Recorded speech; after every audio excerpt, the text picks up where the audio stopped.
You know, just about 5 minutes up the road is a naval station that we're told suffered significant damage, but we have not yet been allowed onto the property to see it for ourselves.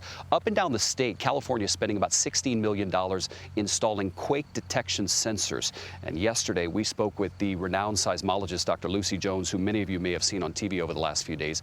And we started with the one belief people have that turns out to not be true. I overheard a man say when you have an earthquake like the one in Ridgecrest, it takes the pressure off and lessens the likelihood of more like them. Is that true? Unfortunately not. That is part of the human need to form a pattern. We hate randomness.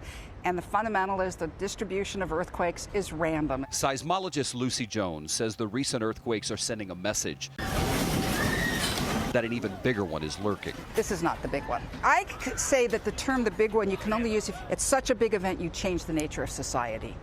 You know, Katrina was the big one for New Orleans. Maria in Puerto Rico. Right. Those are events, disasters that really change society. If an earthquake like Friday's were to hit the city of Los Angeles, Jones estimates it could cause upwards of $200 billion in damages. CBS News science and futurist contributor Michio Kaku says the likelihood of LA being hit by, quote, the big one in the next 30 years is inevitable. If you had a 7.1 here in downtown Los Angeles, what would happen? A lot more damage. We have a lot of buildings in the Los Angeles area that were built before we had any seismic building codes. So especially buildings built before the 1976 code are the ones that we're most concerned about. Records at the California Department of Insurance show that just 13% of the state's residents have insurance policies with earthquake coverage. Ronnie Tolbert is not one of them. They're probably going to have to red tag my home.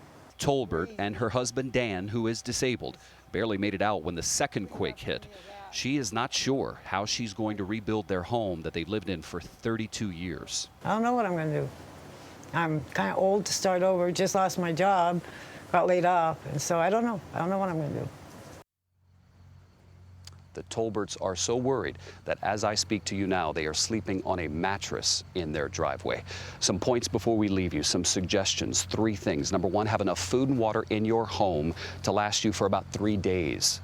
Come up with an emergency contact that's in your home that rescuers can find that has a contact for someone out of state. And Anthony, officials are telling us, tell people inside their home, secure items on the wall like pictures, TVs, and even the ceiling fan. That can be invaluable when you have another big quake.